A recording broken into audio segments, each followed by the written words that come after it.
Before we get into the video, could everyone please subscribe to my channel? Thank you so much. At the company's celebration party, the handsome intern playfully asked my wife to see my hearing aid. She laughed as she took it off and handed it to him. He looked it over, clearly unimpressed, and then tossed it to the ground. I quickly reached to pick it up, but he accidentally stepped on my hand. The sharp pain in my fingers was nothing compared to seeing my hearing aid crushed. When I put it back on, I was angry and wanted to confront him, but my wife slapped me across the face. "Richard," she said, "this party is to celebrate Steven's new software design. Don't make a scene here." Seeing my wife's angry look and Steven's smug grin, I forced a smile. I took off the hearing aid and tossed it in the trash, then turned to leave. It was the most precious gift from my wife when we got engaged, but now both she and the broken hearing aid were things I no longer wanted. In front of everyone, he calmly threw the hearing aid in the trash and smiled. "Enjoy your party. I'm heading home," I said and walked away. As my ears returned to silence, I felt like I was in another world, isolated. I saw my wife, Maria, looking angry, but I didn't care. Outside the room, I messaged my buddy Jack. "I'm quitting in the next few days to join your company." His reply was almost instant, filled with excitement. "Great. We could develop software together. There's a huge future there." Jack didn't ask too many questions, and I was grateful. Back in college, Jack and I were both computer science majors with a love for coding and software development. We even teamed up for competitions multiple times, winning various awards. After graduation, he moved to another city to start his own company while I stayed to marry Maria and work at her family's tech company. Jack's business grew fast, but my career was stagnant. He often lamented that my talent was wasted and asked me to join him, but I always declined to stay with Maria. But now, Maria has changed too much because of this new intern. Staying didn't make sense anymore. Back home, I took out a new hearing aid and put it on. My phone dinged with a message from Steven. It was a video and I opened it. The dim lighting showed they were at a karaoke room. Maria held a microphone and looked at the camera with affection. "This song is for Steven, who's so talented," she said and started singing. Her voice was captivating, but my heart stopped. Even though Maria often sings off-key, she had practiced this song praying for a long time just for me. Since childhood, I'd lost most of my hearing, but Maria would sweetly sing in my ear so I could hear her clearly. Her smile back then was warm and radiant as she said, "Richard, I learned this song for you. I'll only sing it for you." At that moment, a string in my heart snapped, filled with affection for her. But now she was singing it for Steven, violating a promise she made to me. I closed the video with a bitter smile and looked around the room. It was cold and lonely. I opened a closet and started packing a suitcase. Maria didn't come home until it was 1 in the morning, and Maria looked angry as she saw me calmly watching TV on the couch. "I texted you to come get me. Why didn't you?" she scolded. Usually I go downstairs to fetch her when she's out for social events late, but this time I didn't feel like rushing to her. I grabbed my phone. Our chat was filled with my messages, and she barely replied. The latest was cold and straightforward. "Be home soon." Looking at Maria, I replied, "I didn't see your message." Without emotion, she marched over and continued scolding me. "Richard, what are you doing? Steven is younger. You need to cut him some slack. He just accidentally stepped on your hearing aid, and you made a scene. Did you consider my feelings?" I listened quietly without responding. My gaze landed on her neck, noticing a hickey.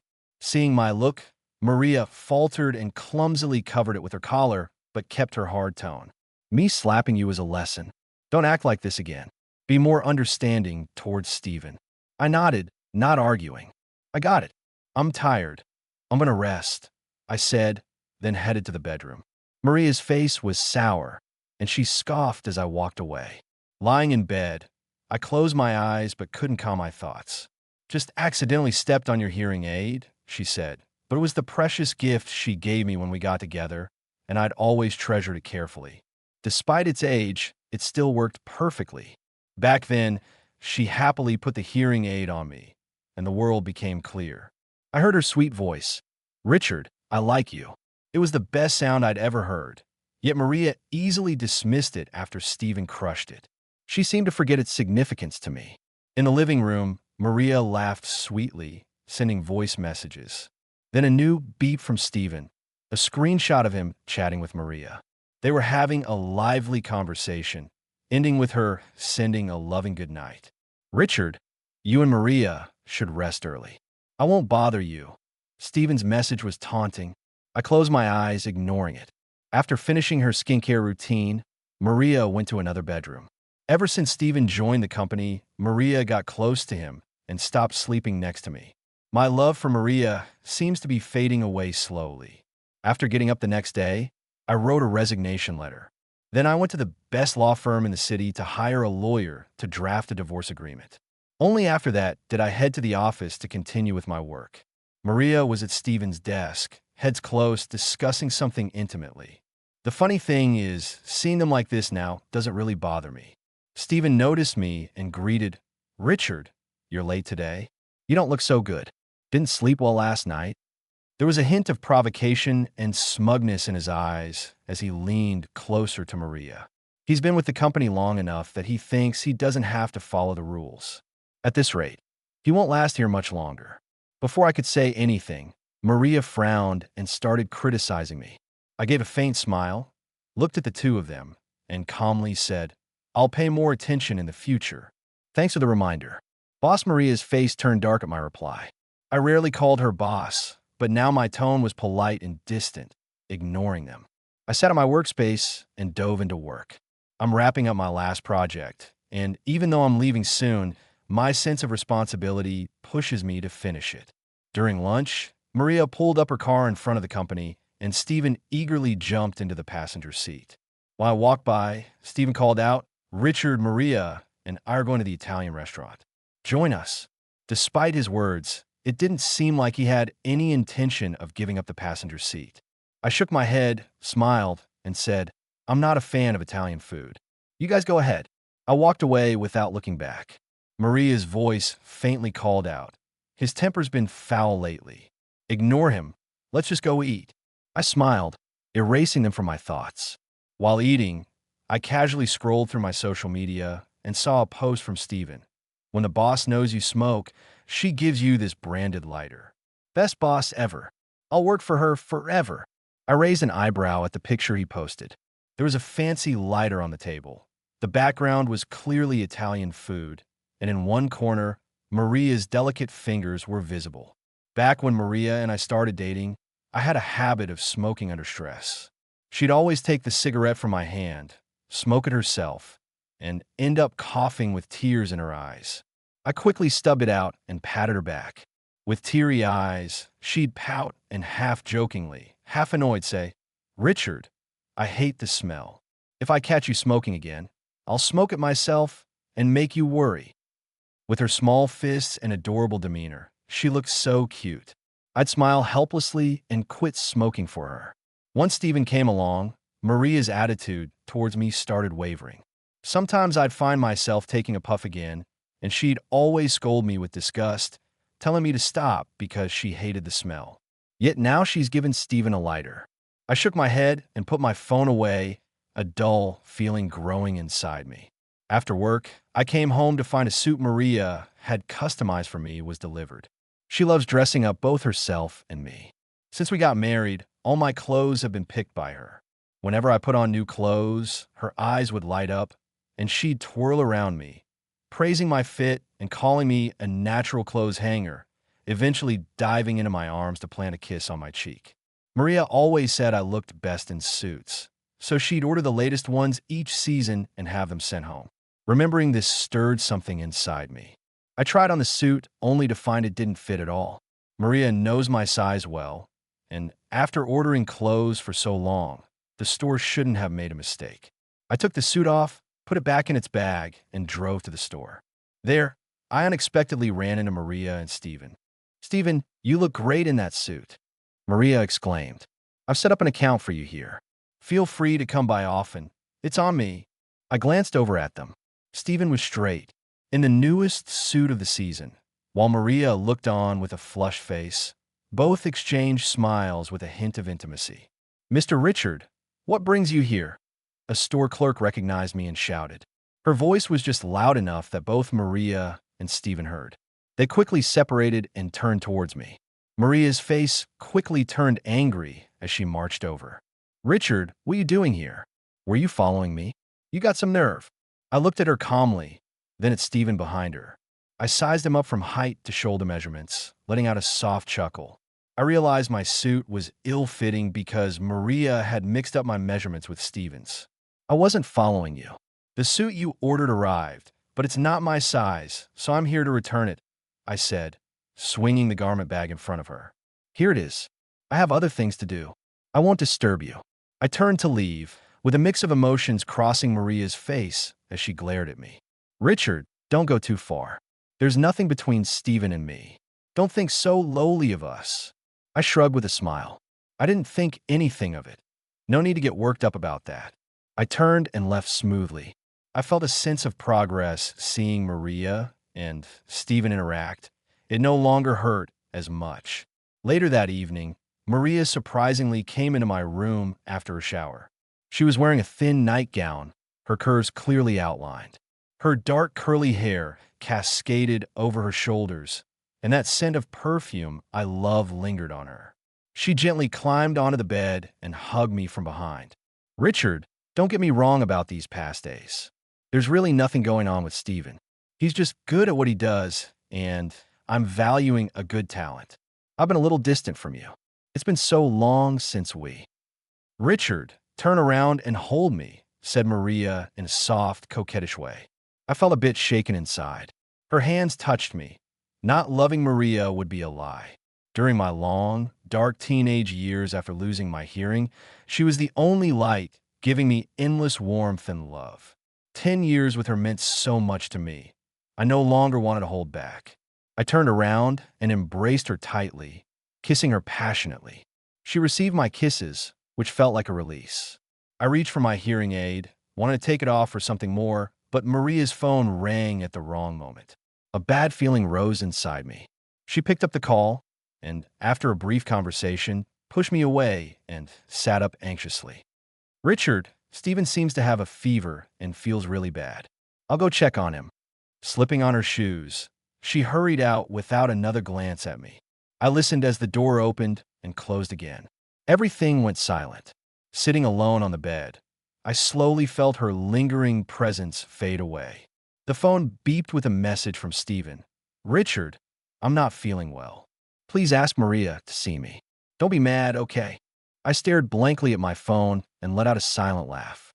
Stephen won. Maria didn't return until the next morning. She apologized to me, but I just nodded. Calmly, unbothered, I packed up all my luggage, booked a flight to the city where Jack lived for the next day, and finished the final touches on a project at work. Then I submitted my resignation. I took a cab to the cemetery and sat quietly at my grandmother's grave. With my imminent departure from this city, I felt unexpectedly calm, not a hint of reluctance. Maybe I've been hurt enough that I'm numb inside. Leaning against the tombstone, I babbled on to my grandma, watching clouds drift by until night fell, and then headed home. Opening the door, I was greeted by unexpected liveliness. Balloons and decor filled the space, with flowers and gifts everywhere. A happy birthday banner hung on the wall, leaving me dumbfounded. "Richard, you're back. Today's my birthday." Stephen appeared with a cheeky grin and glanced over at the dining table. Following his gaze, I saw the array of dishes. Maria said she wanted to show off her cooking skills. "She's such a kind-hearted person." "I envy you, though," he said. He envied me. Stephen's glee about Maria's efforts for him dripped with satisfaction. I forced a smile, uninterested in his antics, and turned towards my room. But something caught my eye in the corner of the room, making me pause. Stephen noticed my reaction, laughed unconcernedly in my ear, and went, "Oh, that?" While decorating, I accidentally knocked it over. Maria said it's fine. She'd clean it up later. "Richard, I'm so clumsy, don't mind." On the floor lay the delicately framed photo of my grandmother, now shattered. Her smiling face in the picture was marred by visible black footprints. His casual words filled me with rage. Unable to hold back, I swung a punch at him. My mind went blank, overcome by fury as Stephen's lips curled into a barely noticeable smirk. He started yelling. My punches rained down on him, each met with a grunt. "Richard, what are you doing? Stop it." Maria rushed out of the kitchen, screaming as she slapped me hard and pushed me away, helping Stephen up. I glared at them, eyes red. "It's just a photo. No need to overreact. Stephen's hurt because of you. Are you just bitter because you're deaf and can't stand healthy people? What's your deal?" Maria shouted angrily, helping a limping Stephen out of the house. My nose tingled, my heart ached sharply. Trembling, I carefully picked up my grandma's broken photo, wiped the dirt off with a sleeve, and placed it in my suitcase. Maria didn't return that night, and I didn't sleep. Before leaving, I took one last look at the apartment, left the divorce papers on the table, and walked out with my suitcase, resolute that I wouldn't come between Maria and Stephen again. I messaged Maria, "Divorce," then blocked and deleted all contacts of her and Stephen. Sleep hit me slowly on the plane, which was dreamless, thankfully. Upon landing, Jack was already waiting. He took my suitcase, a look of curiosity in his eyes, but he didn't ask. Just patted my shoulder. "Back in the day, we were unbeatable together. I'm really glad you're here." I smiled back at him, a bit of anticipation, and future prospects warming my heart. Jack settled me in, then took me to get on board at work and to get used to company operations. I joined a project developing new software and poured myself into work immersed in code. I rediscovered that familiar carefree feeling. Ideas flowed easily. After suggesting some improvements, my colleagues looked at me with new respect. "No wonder Mr. wanted so badly to recruit you. You're great," a colleague praised endlessly. I smiled gently, satisfied with my life now. After that project ended, the client was really happy with us. Jack even gave us a big old bonus. He took us out for a celebration dinner, and I became the star of the night. No more public humiliation for me. After we left the restaurant, the cool evening breeze hit my face, and I sobered up a bit. Then there was Richard. "Turns out you were hiding here. What's up with all this drama?" A furious voice shouted at me. Then Maria rushed over. It had been a while since I'd seen her. She seemed worn out, glaring at me angrily. "Come back with me. You can't just run off whenever you want. You're such a troublemaker." Maria grabbed me, trying to drag me away, waking me up instantly. I shook off her arm, stood my ground, and just gave her a cold stare. Maria couldn't believe it. "Richard, you..." I cut her off, my voice icy. "Let's get a divorce. I'm done. The papers are on the table. You've probably already seen them." Her shock was clear as day. "A divorce?" she stammered. I nodded without a hint of humor. Just then, my ride pulled up. I walked away, leaving Maria standing there speechless. She followed me into the car, dazed, still not fully grasping what I'd said. "Richard, you..." I took off my hearing aid, finally finding some peace. Maria sat next to me, dazed, and followed me like a shadow. When I got out, as I entered my home, Maria tagged along, trying to come in with me. I blocked her at the door. "Go sign the divorce papers. We're done." Her face went pale as the realization hit her. "No, I'm not leaving. I'm not divorcing you, Richard. Let me in, or I'll sit here all night." Back in the day when we were dating, Maria would pout, and I'd give in almost instantly. But now, she looked at me with tear-streaked eyes, and I just felt nothing. "Suit yourself," I said, shutting the door despite the plea in her eyes. The alcoholic buzz hit me again, and my head throbbed as I washed up and passed out. The next morning, as I was going out, I found her curled up in the corner. She really stayed all night. Hearing the noise, she opened her eyes and quickly came over. "Richard, I thought all night it's my fault. I shouldn't have gotten too close to Stephen and ignored your feelings." I looked calmly at Maria, tired and with dark circles under her eyes. "I'll keep my distance in the future. Can you not do this? Come back with me." She sounded desperate, no longer proud. I shook my head. There's no going back. With that, I left for work, diving back into a satisfying job at Maria's company. Despite my talents, I was always sidelined, especially when a young hotshot like Stephen joined. Maria favored him, and he always tried to outshine me, even stealing credit for my work. Maria stood by while he humiliated me in public, trampling on my love little by little. Luckily, I chose to leave and shake off the gloom. Just as I was deep into some coding, Jack came over, patting my shoulder with a complicated look. "Richard, Maria is at the front desk, causing a scene looking for you. Go check it out. I frowned and headed to the front. Maria's eyes lit up when she saw me. She left the others and rushed over with a smile. Richard, look, I got this custom suit for you. Sorry for messing up the size last time. I've canceled Steven's card. He won't bother us again. I felt conflicted, refusing the bag she offered. I don't need it. You don't need to please me. Tears began to well in Maria's eyes as she came closer to hug me. Richard, stop being mad at me. I know I was wrong. I shook her off, my patience running out. Maria, how many times do I have to say it? We're over. Stop wasting your efforts and stop making a scene here. Normally, I kept my cool with Maria, but seeing how serious I was, tears welled up in her eyes. Go home. I sighed and walked away, her hand brushing the fabric of my coat, but not managing to keep me from leaving. I thought refusing her at work would make her give up, but I didn't expect her to be waiting at my door when I got home from work. Richard, you're back. I went to the grocery store and got a ton of ingredients to make you a special dinner tonight. Maria greeted me with a beaming smile. I noticed the sweat on her nose and her flushed cheeks, bags of groceries in hand. Her upbeat voice almost made me feel like it was old times when things were good between us. But then I snapped back to reality. Maria looked up at me with wide eyes. I shook my head. You don't have to do this. She insisted, holding the door as I tried to close it. Let me in, she said desperately. I gave in, and she came in, bustling around the kitchen preparing a meal. For a moment, it was like the old days, but only in the faintest way. Soon, the table was filled with aromatic dishes. Maria's eyes sparkled as she urged me to try them.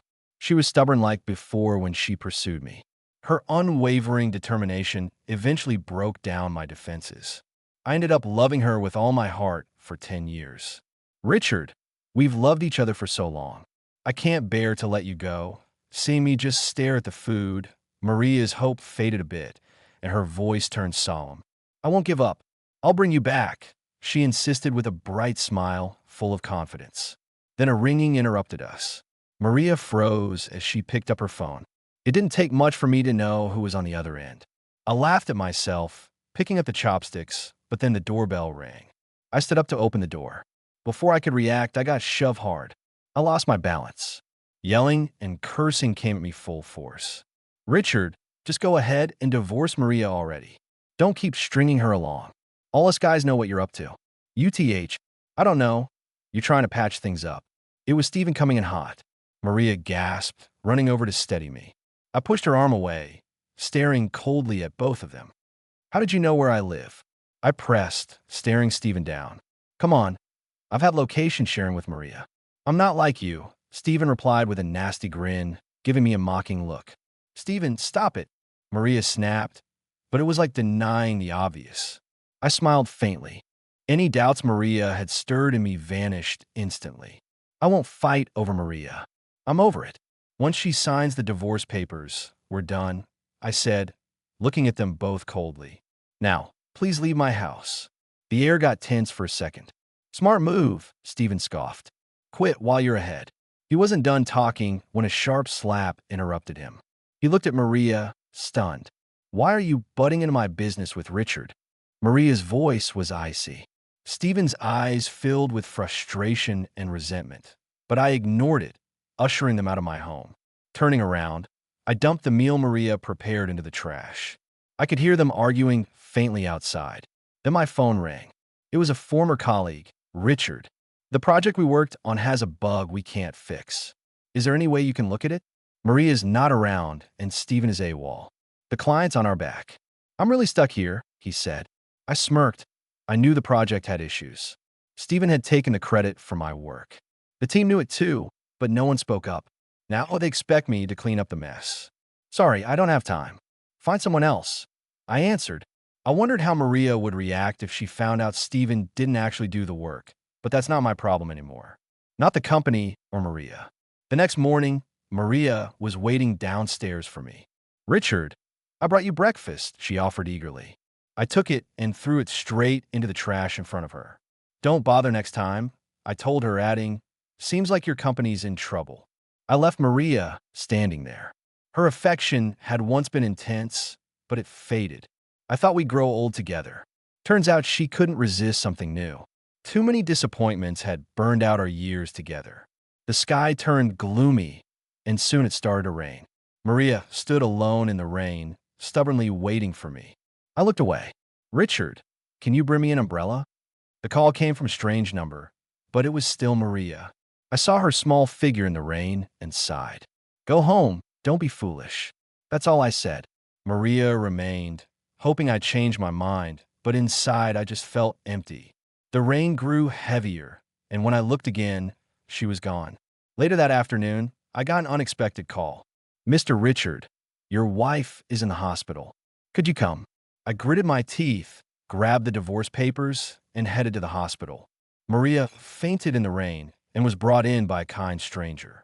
She had a fever, her face flushed on the hospital bed. "Richard, I knew you'd come," she said weakly when she saw me. Before I could respond, Stephen burst into the room. "Maria, I'm here," he said, blurted, then turned his fury on me. "You just won't leave Maria alone." "Huh," he yelled, swinging a punch at me. I took the hit, grunting in pain. "Stephen, stop," Maria shouted urgently. I wiped the blood off my lip. "Sign it, Maria," in front of Stephen. "Let's end this," I told her. I didn't want hatred. My mind was set as I stared at her. Maria turned pale. She knew I was serious. With shaky hands, she signed her name on the papers. "Congrats, you dumped that trash at last." Stephen cheered, but Maria closed her eyes, tears slipping out. As I left the room, I heard Maria say, "Stephen, you're fired." Drained, I returned home, still clutching the divorce papers. My 10 years with Maria were finally over. I deleted all our photos from my phone. Years of memories gone in an instant. Jack invited me out for drinks. In a haze of alcohol, I ended this relationship. Maria left the city. I started my new life too. Jack started setting me up on blind dates all the time. He hoped I'd quickly move past the pain. I politely declined his offer with a smile. Right now, being alone suits me better. One day after work, I parked my car in the basement garage. Just as I got out, someone punched me. "Richard, what kind of spell did you put on Maria?" She not only fired me, she also canceled all the cards she gave me. What money does a recent grad like me have? Now I'm drowning in debt, and the company is holding me responsible. "You ruined my promising future." Stephen's furious voice echoed in my ears. I held back the pain and clenched my fist. We swung hard at him. In the hospital room, I put up with Stephen's antics to avoid losing my cool in front of Maria. But now, I didn't have to hold back any longer. We fought. When I first met Maria, I was often bullied because I couldn't hear. I had to fight to protect myself. Maria used to silently apply ointment to my injuries. Back then, it was about self-defense. Now it was about defending Maria. Thinking of that, my anger towards Stephen surged again, and I hit harder until someone pulled us apart. I spat out a mouthful of blood and smirked at Stephen. We were taken to the police station. After they took our statements and lectured us, we were finally free to go. Maria rushed over from another city. She wore an exhausted look and silently glanced at me. We had once been close, but now we were just strangers drifting apart. "Stephen, don't bother me again," I said, glaring at him. Fear finally flickered on his face. "Richard," Maria started to speak hesitantly. "Let's keep it formal and stick to full names," I replied. I looked at Maria and felt completely at peace. From now on, we had no ties. After saying that, I felt a weight lift off me. I turned and walked away without a trace of reluctance. The road ahead was long, but Maria would no longer be by my side. Maria's epilogue. The first time I saw Richard, I was skipping class and hiding in the sports equipment room. He was sitting in a dim corner, his head lowered with his hair covering his brow. He startled me. I approached and patted hi. When he looked up at me, my breath caught. His eyes were the most beautiful I'd ever seen. I asked him, "What's your name?" He saw my lips move, pointed at his ear, and waved his hand. Turns out he couldn't hear. I fumbled around for some paper and a pen and handed them to him. He smiled despite the bruises on his face, which did nothing to lessen his good looks. He scribbled down Richard in flowing script, so he was the guy who was always at the top of the grade ranking. I began pursuing him and learned about his poor family background. He lived with his grandma, lost most of his hearing from an illness, and wasn't much of a talker. I also found out that he worked hard and was a perpetual top student. Richard was cold to people because he was bullied a lot, and I was no exception. Getting close to him was incredibly tough, but I didn't give up. I made him breakfast, sang to him, and gradually inched closer. He started smiling at me more. The day we got together, I gave him a hearing aid and confessed, "Richard, I like you." I saw tears glistening in his eyes and playfully ruffled his hair. He suddenly hugged me tightly, burying his head in my neck, hot tears streaming down. I thought he was falling for me. After graduation, he joined my family's company and stayed in town for me. We naturally fell in love and got married. During that time, his grandma passed away, and I was by his side. Richard held me close, his voice low and choked, saying, "You are the person I love most in this world." I hugged him back just as tightly. Later, while living a mundane life with Richard, I started feeling bored and empty. Then Stephen came along. He was young, energetic, and charming, always making me happy. Plus, he was really competent at work.